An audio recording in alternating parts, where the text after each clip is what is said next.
नमस्कार विद्यार्थी मित्रांनो, मी अविनाश गुरव या ठिकाणी सर्वांचं पुन्हा एकदा हार्दिक स्वागत करतो आपल्या यूट्यूब चॅनलवरती। तर मागच्या लेक्चरमध्ये आपण बघितलं होतं भारताची भूगर्भिक संरचना, जिओलॉजिकल फॉर्मेशन ऑफ इंडिया या चॅप्टरमध्ये माहिती बघत असताना आपण खडकांच्या प्रकाराबद्दल काय अधिक माहिती घेत होतो। तर खडकांचे प्रमुख या ठिकाणी आपण खडकांचे प्रमुख 8 प्रकार आपण बघितलेले होते। तर आर्कियन समूहाचं खडक, दुसरं होतं धारवाड समूहाचं खडक, शॉर्टमध्ये लिहून घेऊया आपण ठिकाणी आपण। त्याच्यानंतर होतं कडप्पा समूहाचं खडक, चौथं होतं विंध्ययन। तर आर्कियन आणि धारवाड हे आर्कियन समूहाच्या खडकांचे काय प्रकार होते। कडप्पा आणि विंध्ययन हे काय पुराण खडकांचे प्रकार आपण बघितलेले होते। आणि त्याच्यानंतर द्रविडियन खडक एक बघितलेलं होतं, ज्याचे की आपण उपप्रकार बघितलेले नव्हते त्या ठिकाणी। तर त्याला स्वतंत्र त्याचा अभ्यास करायचा आहे, विशेष अशी काही त्याच्याबद्दल माहिती नाही की परीक्षेच्या दृष्टिकोनातून त्याला काय अधिक महत्त्व दिलं हो। पाचवा होता या ठिकाणी गोंडवाना, 6 होतं डेक्कन ट्रॅप, 7 बघितलं होतं आपण टर्शरी प्रकारचं खडक, आणि 8th आणि सगळ्यात लास्ट बघितलं होतं क्वार्टरनरी प्रकारचं खडक। तर हे प्रमुख काय खडकांचे 8 प्रकार बघितल्याच्या नंतर आपण बघितलेलं होतं काय आर्कियन समूहाचं जे खडक आहे, या आर्कियन समूहाच्या खडकांची निर्मिती कशी झालेली आहे, त्यांचं स्थान कोणत्या कोणत्या ठिकाणी आहे, आर्कियन समूहाच्या खडकांमध्ये कोणते कोणते घटक या ठिकाणी भारतामध्ये आढळतात। तर अशा पद्धतीने काय संपूर्ण माहिती आपण एक प्रकारे काय आर्कियन समूहाच्या खडकांची संपवलेली आहे। तर आजच्या व्हिडिओमध्ये आपल्याला बघायचं आहे धारवाड समूहाच्या खडकांच्या संदर्भात। तर धारवाड समूहाचं जे खडक आहे, धारवाड समूहाच्या खडकांचा अभ्यास करत असताना बघा, पृथ्वी आगीचा एक गोळा होती, रक्ततप्त असा तो ग्रह होता। मग त्याच्यामध्ये शीतलनाची क्रिया होते। शीतलनाची क्रिया होत असताना पृथ्वीच्या भोवती काय अर्थ क्रस्टची निर्मिती झाली, म्हणजे ज्याला काय आपण एक प्रकारे पापुद्रा म्हणतो, जमिनीचा भाग ज्याला शिलावरण असं म्हणलं जातं। तर त्या शिलावरणाची निर्मिती झाली आणि ग्रह थंड झाल्याच्या नंतर, म्हणजे शीतलनाची क्रिया त्याच्यामध्ये काय झाल्याच्या नंतर जो भूपट्ट तयार झाला पृथ्वीच्या भोवती, आपण अशा पद्धतीने काय दाखवलेला होता। तर अशा पद्धतीने तयार झालेला काय भूपट्ट जो होता, तर हा कठीण कवचाचा काय भूपट्ट होता। हा इतर खडकांप्रमाणे आर्कियनच्या तुलनेत बाकीचे जे खडक आहेत ते कसे आहेत, कमी कठीण आहेत असं म्हणता येईल, किंवा खडकांचे प्रकार जसं जसं काय वाढत जातील, म्हणजे प्राचीनपासून अर्वाचीनकडे जसं जसं आपला क्रम असेल तसं त्यांची कठीणता कशी असते, कमी असते। तर आर्कियन समूहाचं काय हे खडक होतं आणि हे सर्वाधिक कठीण होतं, हे सुद्धा बघितलेलं होतं।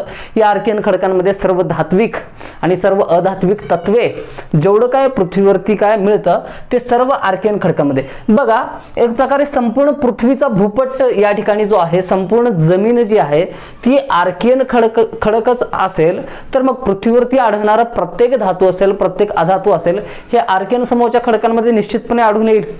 धारवाड खडकांची निर्मिती कोणत्या पद्धतीने झालेली आहे, हा पॉइंट आपल्याला या पिरियडमध्ये बघायचा आहे। बघा, हा अधिक एकदम कठीण कवचाचा जो खडक शीतलनाच्या नंतर या ठिकाणी पृथ्वीवरती तयार झालेला होता, बऱ्याच कालावधीनंतर आपण हा सुद्धा पॉइंट बघितलेला होता।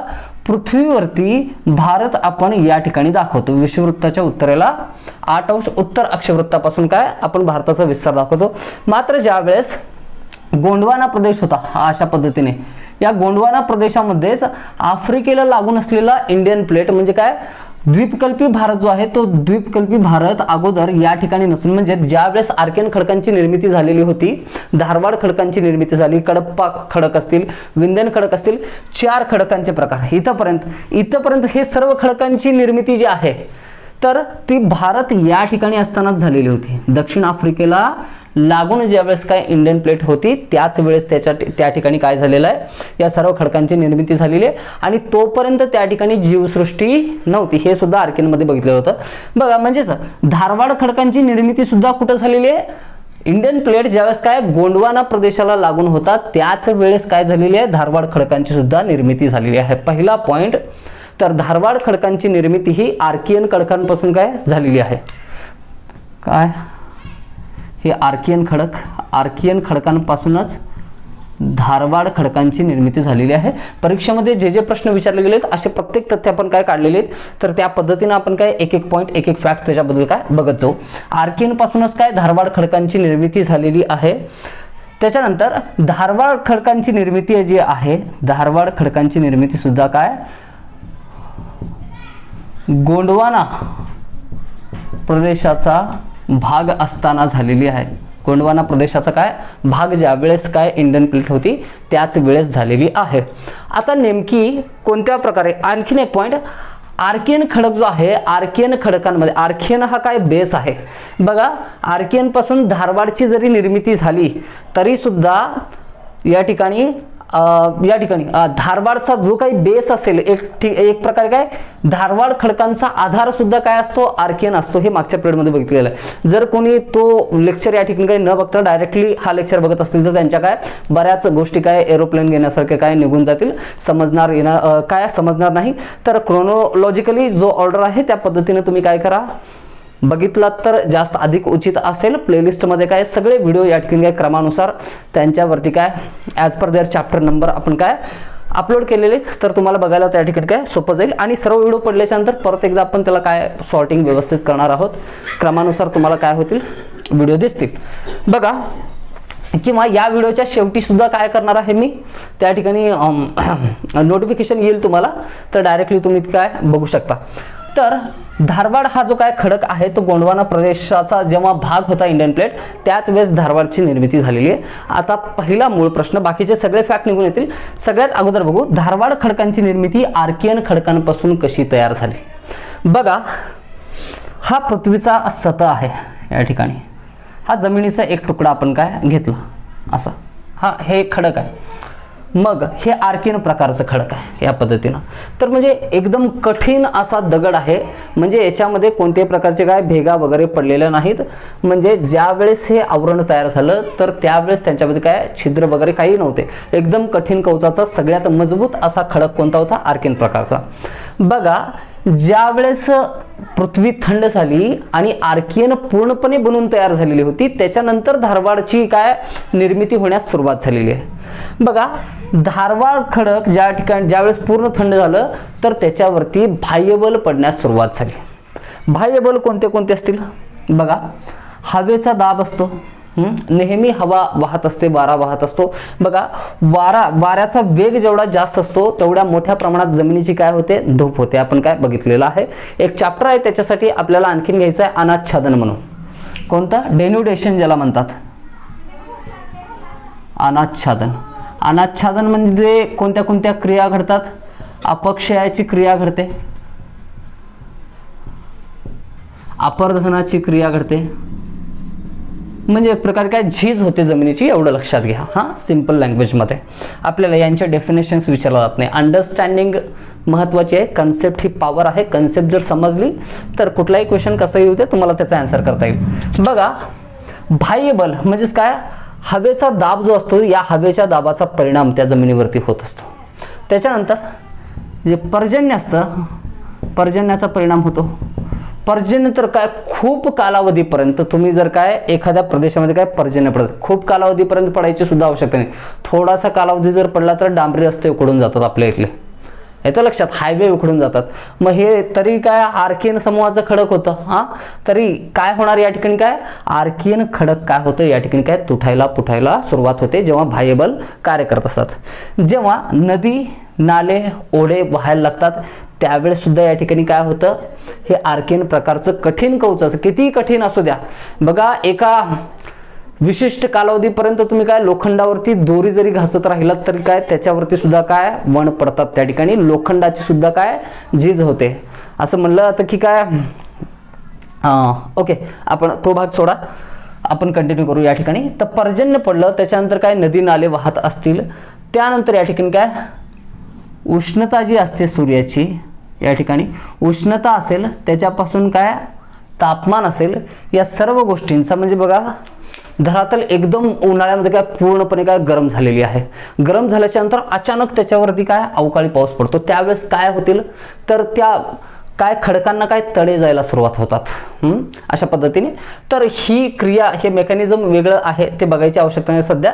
एवढं लक्षात घ्या, आर्कियन समूहाचं खडक पूर्ण तयार झाल्याच्या नंतर त्याच्यावरती बाह्यबल काय पडण्यास सुरुवात झाली, बाह्यबलांचं कार्य त्याच्यावरती काय सुरू झालं आणि हे जे बाह्यबल आहेत, वारा असेल, पाऊस आहे, ऊन आहे, उष्णता आहे, तापमान आहे, तर या सर्व बाह्यबलामुळे काय होतं, हे जे खडक आहे या ठिकाणी आर्कियन प्रकारचं, तर हे तुटायला फुटायला लागतात. असे काय छोटे छोट्या बारीक कणांमध्ये, म्हणजे एक प्रकारे याला काय म्हणतो, अवसाद म्हणतो, याला काय म्हणतो आपण, गाळ म्हणतो.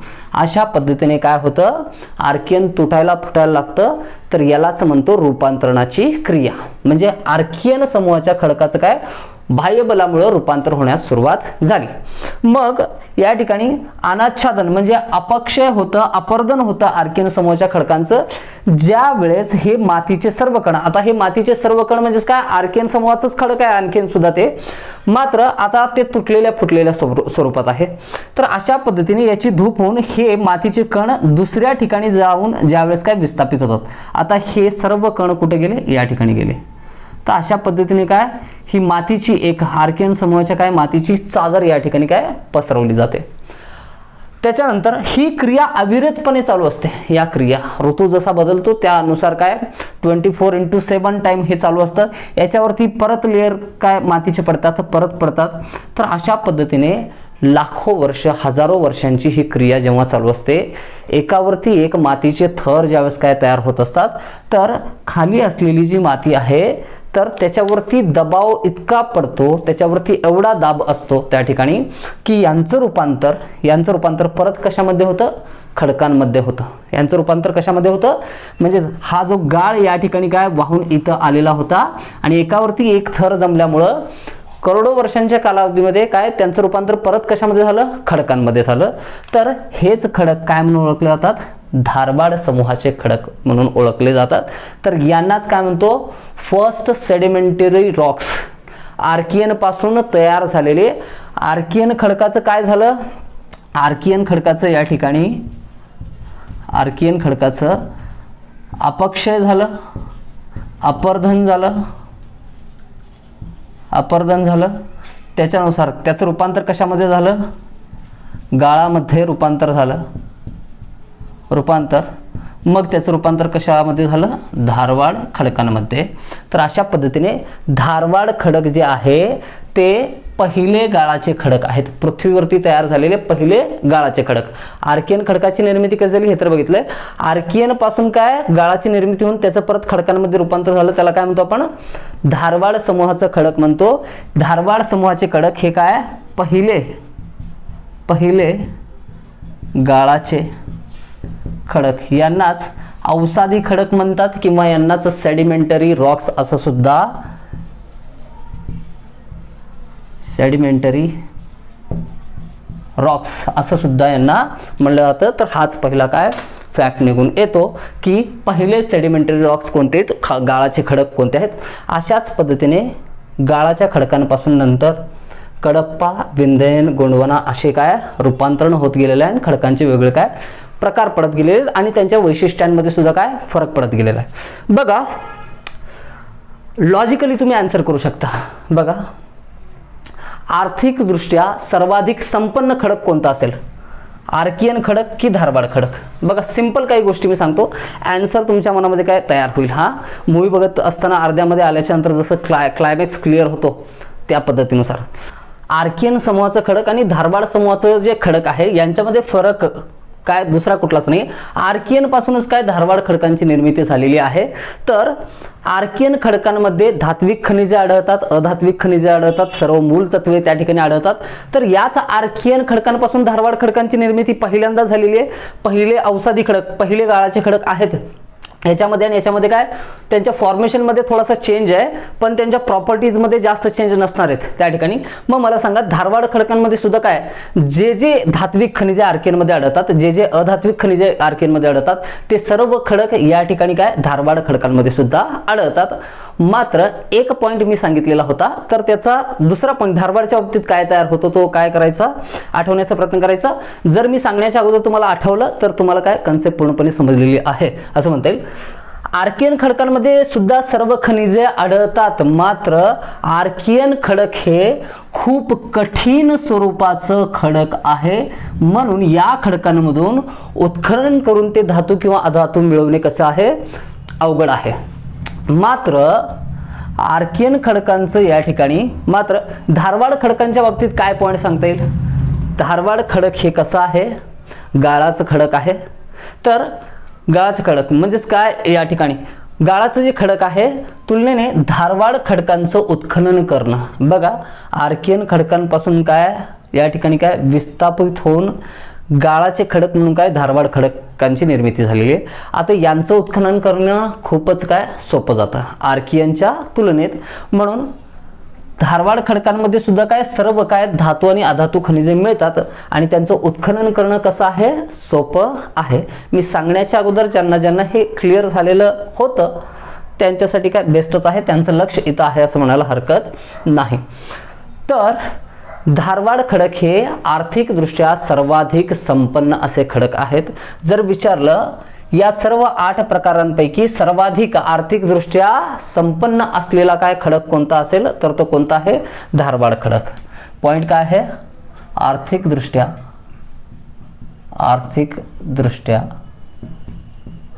सर्वाधिक संपन्न खडक कोणता आहे, धारवाड समूहाचं खडक या ठिकाणी आहे। बघा या खडकांना धारवाड खडक असं नाव का बरं दिलंय। भारतामध्ये पहिल्यांदा याचा शोध लावलाय असं म्हणता येणार नाही, आपल्याला असं म्हणावं लागेल की पहिल्यांदा मनुष्याने अभ्यास करत असताना या प्रकारच्या खडकांचा काय पहिल्यांदा अभ्यास त्यांनी ज्या ठिकाणी केला तर ते खडक कर्नाटकच्या धारवाड या क्षेत्रामध्ये काय आढळून आले आणि त्या ठिकाणी काय या खडकांचा काय मनुष्याला शोध लागलेला होता, म्हणून या प्रकारच्या खडकांना काय म्हणलं जातं, धारवाडचे खडक। तर पहिल्यांदा कर्नाटकमधील धारवाड एक जिल्हा आहे, तर त्या धारवाड नामक काय क्षेत्रामध्ये या ठिकाणी काय पहिल्यांदा या काय खडकांच्या प्रकारांचा अभ्यास केला गेला आणि त्या प्रकारच्या खडकांना म्हणजे त्या प्रकारचे काय खडक इतर सिमिलर रॉक्स ज्या ठिकाणी भारतामध्ये काय भेटतील त्या सर्वांना काय म्हणलं जातं, धारवाड समूहाचं खडक म्हणलं जातं। तर राजस्थानमध्ये या ठिकाणी विशेष करून अरवली पर्वत जे आहे, मागच्या पिरियडमध्ये सुद्धा तुम्हाला सांगितलेलं होतं, अरवली पर्वत हे काय आहे, एक धारवाड काय प्रकारचं खडक आहे। धारवाड प्रकारच्या खडकांपासून निर्मित तो पर्वत आहे। म्हणजे पर्वत तर अगोदर काय आर्कियन समूहाच्या खडकांपासूनच बनलेला होता, मात्र एवढं अपक्ष एवढं अपरदन त्या ठिकाणी झालं, एवढा तो अरवली पर्वत तुटला फुटला गेलेला आहे। नंतर त्या ठिकाणी काय हे गाळाचे म्हणजे आर्कियन समूहाच्या खडकांचं रूपांतरण झालं आणि काय अवसादी खडक जमा होत गेले आणि आज रोजी अरवली पर्वत एक काय धारवाड समूहाच्या खडकांचा काय पर्वत आहे या ठिकाणी।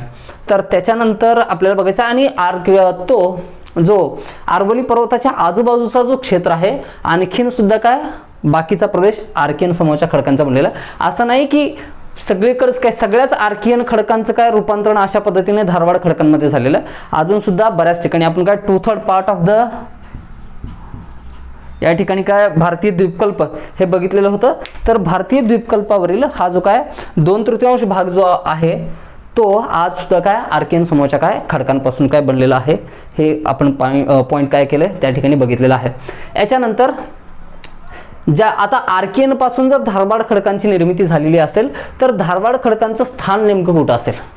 धारवाड खडकांचं स्थान भारतामध्ये ज्या ज्या ठिकाणी आर्कियन समूहाचं खडक आढळतं तर त्या प्रत्येक ठिकाणी धारवाड समूहाचं सुद्धा काय खडक आढळतं असं स्पष्टपणे म्हणायला हरकत नाही। पण आपल्याला विशेष करून काय असे राज्य आणि असे क्षेत्र बघायचे ज्या ठिकाणी खूप मोठ्या प्रमाणात काय धारवाड समूहाचं खडक आढळतं, तर असे स्थान या ठिकाणी आपल्याला बघायचे। तर सगळ्यात अगोदर जर धारवाड खडकांबद्दल काय यांच्या स्थानाबद्दल जर बोलायचं झालं तर पहिला राज्य विशेष करून कोणता आहे, कर्नाटक हा राज्य आहे। तर कर्नाटकमध्ये सुद्धा काय 3 जिल्हे आहेत। धारवाड क्षेत्र आपण नाव दिलेलं आहे, मात्र कर्नाटकमधले असलेले 3 जिल्हे कोणते कोणते, एक धारवाड तर आपण लिहिलेलं आहे, दुसरा आहे बेल्लारी आणि तिसरा आहे शिमोगा जिल्हा. कोणते कोणते 3 जिल्हे? एक पहिला धारवाड, दुसरा बेल्लारी आणि तिसरा शिमोगा. आणि या क्षेत्रांमध्ये काय धारवाड खडक आहे, अतिवृष्टी सर्वाधिक संपन्न आहे. तर या धारवाड प्रदेशामध्ये, धारवाड खडकांच्या प्रदेशामध्ये काय खाणी सुद्धा असतील. तर त्या खाणींमध्ये काय कोणते कोणते महत्त्वपूर्ण खनिज त्या ठिकाणी भेटतात हे सुद्धा आपल्याला काय करायचं आहे, बघायचं आहे. अगोदर भारतामध्ये त्यांचं स्थान कुठं कुठं आहे हे बघू आणि त्याच्यानंतर काय करू आपण, तर त्या खाणींबद्दल सुद्धा थोडक्यात माहिती घेऊ. तर या ठिकाणी काय करू आपण, याला अगोदर रब करू, त्याच्यानंतर पुढचा पॉईंट आपल्याला बघता येईल.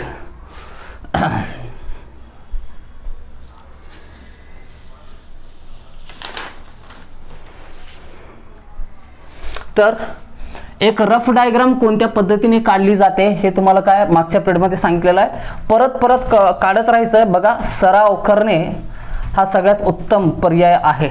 जोपर्यंत तुम्ही हातामध्ये पेन घेऊन प्रॅक्टिससाठी उतरत नाही, जोपर्यंत तुम्ही त्याचा सराव करत नाही, तोपर्यंत गोष्टी किती अवघड आहे आणि किती सोप्या आहेत यांच्यामधला फरक तुम्हाला कधीही कळणार नाही.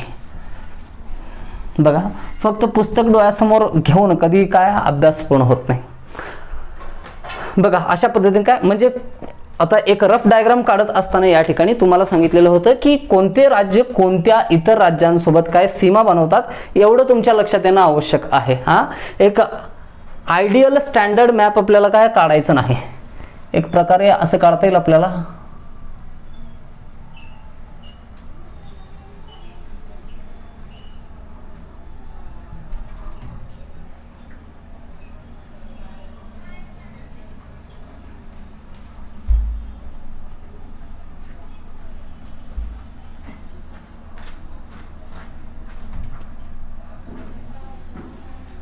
अशा पद्धतीने.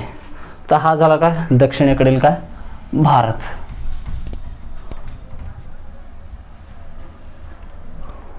तर याच्यामध्ये बघा, या ठिकाणी वेगवेगळे आपण राज्य दाखवले. सिंपल आहे. या ठिकाणी आहे आपला केरळा, केरळाला लागून या ठिकाणी आहे तमिळनाडू. केरळाला चिटकून नाही, फक्त तमिळनाडूपासून या ठिकाणी अशा पद्धतीने काय आंध्र प्रदेश राज्य आहे. आंध्र प्रदेश राज्यावरती या ठिकाणी आहे कुठला तेलंगणा स्टेट. आता तेलंगणा आणि ओरिसा यांची बाउंड्री एकमेकांना लागत नाही, तर ओरिसा अशा पद्धतीने आपण दाखवू शकतो. या ठिकाणी जो आहे हा आहे अशा पद्धतीने झारखंड, जो की पश्चिम या ठिकाणी काय बॉर्डरपर्यंत गेलेला नाही. या ठिकाणी आहे पश्चिम बंगाल. तर या ठिकाणी जो हा आपल्याला काय प्रदेश दिसतो हा आहे छत्तीसगड. त्याच्यानंतर इकडं आहे अशा पद्धतीने महाराष्ट्र, हा कर्नाटक या ठिकाणी. तर हा महाराष्ट्र आहे. तर हे अशा पद्धतीने काय महत्त्वाचे, तर हे अशा पद्धतीने काय महत्त्वाचे सर्व राज्य आहेत. तर या राज्यांमध्ये कोणत्या कोणत्या ठिकाणी आता धारवाड समूहाचं खडक आढळतं. तर सगळ्यात अगोदर बघा, या ठिकाणी आपल्याला सांगता येईल भारतामध्ये काय कोणत्या कोणत्या राज्यांमध्ये या ठिकाणी काय राज्यांची नावं जर आपल्याला काय माहीत झाली तर आपल्याला काय सिम्पली सांगता येतं त्या ठिकाणी की कोणत्या कोणत्या प्रकारचं खडक काय धारवाड प्रकारचं खडक हे काय कोणत्या कोणत्या राज्यांमध्ये काय आढळतं. तर त्याच्याबद्दल बघत असताना हा जो अरवलीचा क्षेत्र आहे, या ठिकाणी अरवली दाखव. हा अरवली पर्वत जो आहे तो अरवली पर्वत काय धारवाडच्या काय खडकांपासून तयार झालेला काय आहे पर्वत आहे हे बघितलेलं होतं. तर या ठिकाणी काय आढळतं धारवाड समूहाचं खडक आढळतं. त्याच्यानंतर कर्नाटकमध्ये या ठिकाणी 3 जिल्हे आहेत, हे महत्त्वाचे. तर या ठिकाणी थोडंसं उत्तर कर्नाटकमध्ये असलेले कोणते कोणते आहेत जिल्हे ते या ठिकाणी नावं लिहू आपण. बघा, सगळ्यात महत्त्वाचं धारवाड हे कर्नाटकमध्ये लिहितोय आपण. धारवाड. दुसरा आहे बेल्लारी, बेल्लारी आणि तिसरा आहे शिमोगा. शिमोगा महत्त्वपूर्ण आहे. धारवाडच्या बाबतीत कर्नाटकमध्ये काय धारवाड समूहाचं खडक आढळतं, हा सगळ्यात महत्त्वपूर्ण पॉईंट आहे. ज्यावेळेस विचारला जातं प्रश्न, जर तुम्हाला काय जोड्या लावा असा जर प्रश्न आला, आर्कियन समूहाचं खडक त्याच्यासमोर एखादा प्रदेश दिलेला आहे आणि धारवाड समूहाचं खडक, तर तुमची जोडी धारवाड समूहाच्या खडकांची कुणासोबत लावावी लागेल, कर्नाटक सोबत विशेष करून लावावे लागते. हे सगळ्यात महत्त्वपूर्ण पॉईंट आहे. किंवा खूप मोठ्या प्रमाणात धारवाड प्रकारचं खडक कोणत्या राज्यामध्ये आढळतं म्हणलं तर कुठं कर्नाटकमध्ये. किंवा सर्वात पहिल्यांदा धारवाड खडकांचं संशोधन कोणत्या ठिकाणी करण्यात आलं तर तेव्हा सुद्धा काय असेल कर्नाटक हे उत्तर असेल, तर त्यासाठी आपण काय डिटेलमध्ये लिहिलेलं आहे. त्याच्यानंतर आंध्र प्रदेशमध्ये सुद्धा या ठिकाणी काही ठिकाणी काय धारवाड समूहाचं खडक आढळतं. आता आर्कियन सुद्धा आढळतं, म्हणजे त्या ठिकाणी काय धारवाड सुद्धा आढळेल. बघा, तेलंगणा स्टेट नाही, मात्र या ठिकाणी हा आहे छत्तीसगड, हा आहे झारखंड आणि हा ओरिसा. तर या प्रदेशामध्ये काय आहे धारवाड समूहाचं खडक या ठिकाणी आढळतं. धारवाड समूहाचं जे खडक आहे ते राजस्थानच्या अरवली क्षेत्रामध्ये, या ठिकाणी अरवली पर्वत जे संपूर्ण आहे ते एक अवसादी खडकांपासून तयार झालेलं पर्वत आहे असं आपण बघितलेलं होतं. म्हणजेच आर्कियन स्वरूपाच्या काय आर्कियन समूहाच्या खडकांचं रूपांतर धारवाड समूहांच्या खडकांमध्ये झालेलं होतं. त्याच्यानंतर प्रदेश दाखवलेले होते छत्तीसगड, झारखंड आणि ओरिसा हा प्रदेश.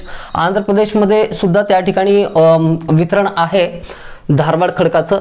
कर्नाटकचे महत्त्वपूर्ण 3 जिल्हे तर आपण बघितले, तर सर्वाधिक धारवाड समूहाचं खडक जे आहे ते कर्नाटकमधील याच 3 जिल्ह्यांमध्ये काय भेटतं हे सुद्धा बघितलेलं आहे. मात्र असं नाही की केरळ, त्याच्यानंतर तमिळनाडू असेल, महाराष्ट्र असेल, तेलंगणा स्टेट असेल, मध्य प्रदेश आहे, तर या इतर राज्यांमध्ये धारवाड समूहाचं खडक आढळत नाही असं नाही. ज्या ज्या ठिकाणी आर्कियन समूहाचं खडक होतं त्या प्रत्येक प्रदेशामध्ये, म्हणजे राज्यानुसार आपण वितरण जर बघत असताना प्रत्येक प्रदेशामध्ये थोड्या थोड्या प्रमाणामध्ये काय धारवाड समूहाचं खडक आढळतं. मात्र आपल्याला परीक्षेच्या दृष्टिकोनातून काय विशेष असे ठिकाण जे आहेत ज्या ठिकाणी धारवाड समूहाचं खडक आढळतं तर ते बघायचे होते, तर या ठिकाणी ते दाखवलेले आहेत. तर उदाहरणादाखल या ठिकाणी काही महत्त्वपूर्ण खाणी आहेत, तर त्या खाणींच्या संदर्भात आपल्याला बघायचं. बघा, या धारवाड समूहाच्या खडकांमध्ये सर्व प्रकारचे काय धात्विक आणि अधात्विक खनिजे मिळतात असं आपण बघितलेलं होतं. आणि त्या धातूंमध्ये काय सोने असेल, चांदी असेल, मॅग्नीज असेल, त्या ठिकाणी लोह असेल, असे सर्व जस्त, तांबे, ॲल्युमिनियम सर्व प्रकारचे खनिजे भेटतात. आणि आर्थिकदृष्ट्या धारवाड समूहाचं खडक जे आहे ते सर्वाधिक संपन्न या ठिकाणी खडक आहे म्हणून काय त्याला ओळखतात, तो सुद्धा फॅक्ट आपण लिहून घेतलेला आहे. तर कर्नाटकमध्ये असलेले महत्त्वपूर्ण या ठिकाणी खाणी आहेत. एक आहे कोलारची खाण आणि दुसरी आहे हट्टीची खाण.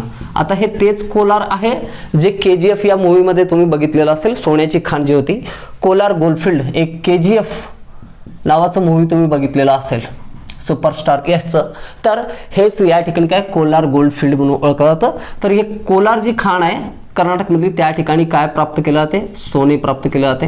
हट्टीमधून सुद्धा काय सोने प्राप्त केले जाते.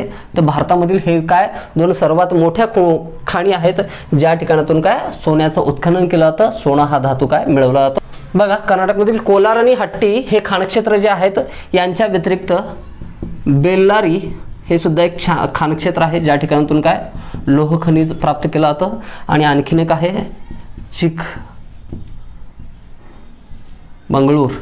या ठिकाणातून सुद्धा काय चिकमंगळूर या खाणक्षेत्रातून काय लोह खनिजाची काय प्राप्ती होते. त्याच्यानंतर हे झालं काय कर्नाटकमधील या 3 जिल्ह्यामध्ये काय जे धारवाड समूहाचं खडक आहे त्या धारवाड समूहाच्या खडकांमध्ये हे वेगवेगळ्या खाणी आहेत आणि त्या वेगवेगळ्या खाणींमधून काय हे वेगवेगळे प्रकारचे काय खनिजे धात्विक खनिजे प्राप्त केले जातात.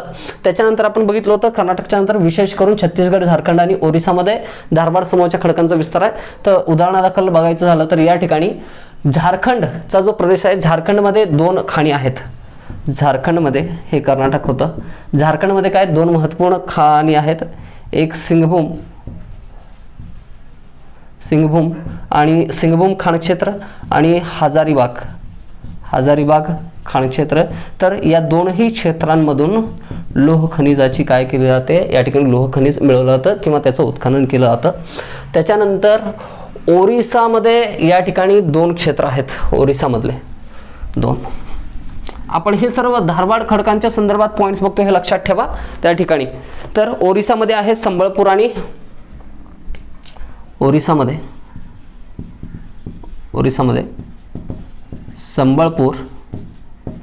संबळपूरमधून या ठिकाणी मॅग्नीज प्राप्त केला जातं. म्हणजे धारवाडच्या खडकांमध्ये काय मॅग्नीज सुद्धा काय होतं भेटतं आपल्याला त्या ठिकाणी. आणि दुसरा क्षेत्र आहे सुंदरगड या ठिकाणी सुद्धा काय मॅग्नीज याच खनिजाचं काय केलं जातं उत्खनन केलं जातं. यांच्या व्यतिरिक्त आणखीन एक क्षेत्र आहे छत्तीसगडमध्ये,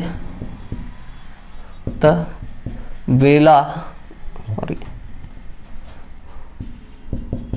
वेलाडिला खाणक्षेत्र ज्या की ठिकाणातून काय लोह खनिजाची काय केली जाते, उत्खनन केलं जातं, लोह खनिज हे काय मिळवलं जातं. तर हा संपूर्ण आपण या ठिकाणी काय जे धारवाड समूहाचं खडक आहे, या धारवाड समूहाच्या खडकांचं वितरण या ठिकाणी काय भारतामधील कोणत्या कोणत्या प्रदेशांमध्ये आहे हे बघितलेलं आहे. आपण परत परत नकाशा काढतोय, सापेक्षरित्या कोणत्या राज्यांसोबत कोणत्या राज्यांची सीमा या ठिकाणी संलग्न आहे. यावेळेस यासाठी प्रत्येक वेळेस मी या ठिकाणी काय नकाशा तुमच्या समोर काय काढण्याचा प्रयत्न करतोय. तर अशा पद्धतीने जर काय तुम्ही त्याचा सराव करत राहिलात तर जमून जाईल. बघा, एक प्रकारे एवढं तुमचं स्टडी व्हायला पाहिजे या नकाशांच्या संदर्भात आणि भूगोलाचं करत असताना की फोटोग्राफिक मेमरी झाली पाहिजे. तर तुम्ही डोळे जर झाकलात आणि धारवाड समूहाचा खडक जर म्हणलात तर प्रिंट व्हायला पाहिजे तुमच्या डोळ्याच्या समोर की नकाशामध्ये कोणत्या कोणत्या ठिकाणी काय धारवाड समूहाचं खडक आढळतं. आणि त्याच्या संदर्भात एकदा नकाशा तुमच्या समोर आला तर तुम्हाला त्या ठिकाणी फॅक्ट्स जे आहेत ते सुद्धा या ठिकाणी काय आपोआप आठवत जातात. फॅक्ट्स पाठ करून ठेवायची कधीही या ठिकाणी काय योग्य पद्धतीच्या अभ्यासामध्ये आवश्यकता असत नाही. तर आज आपण संपूर्ण काय धारवाड समूहाच्या खडकांबद्दल काय संपूर्ण डिटेलमध्ये इन्फॉर्मेशन घेतलेली. दोन प्रकार आपले झालेले आहेत, आर्कियन समूहाचे खडक आणि धारवाड समूहाचे खडक. तर उद्याच्या पिरियडला आपण दुसरं जे प्राचीन खडक किंवा पुराण खडक ज्याला म्हणतो तर त्याचे दोन प्रमुख उपप्रकार पडतात. एक कडप्पा समूहाचं खडक आणि दुसरं विंध्यन स्वरूपाचं खडक. तर या दोनही खडकांचा एकाच व्हिडिओमध्ये आपण अभ्यास करू. आणि राहिलेले जे बाकीचे 4 प्रकार पडतात तर त्यांच्याबद्दल एक छोटासा व्हिडिओ त्याच्यानंतर सुद्धा असेल ज्याच्यामध्ये काय पूर्णपणे आपल्याला बघायचं आहे. तर अशा पद्धतीने हे दोन्ही घटक समजलेले असतील तर लॉजिकली आपण स्टडी करत चाललेलो आहोत. तर एकदम या ठिकाणी काय पूर्ण डिटेलमध्ये समजावून सांगण्याचा प्रयत्न करतोय. आणि एवढं सुद्धा काय फापट पसारा आपण मांडून ठेवलेलं नाही की तुमच्यासाठी काय म्हणजे आवश्यकतेपेक्षा काय जास्त माहिती होईल. जेवढी मी सांगतोय तेवढी माहिती नेहमी या ठिकाणी काय पर्याप्त अशी माहिती असणार आहे.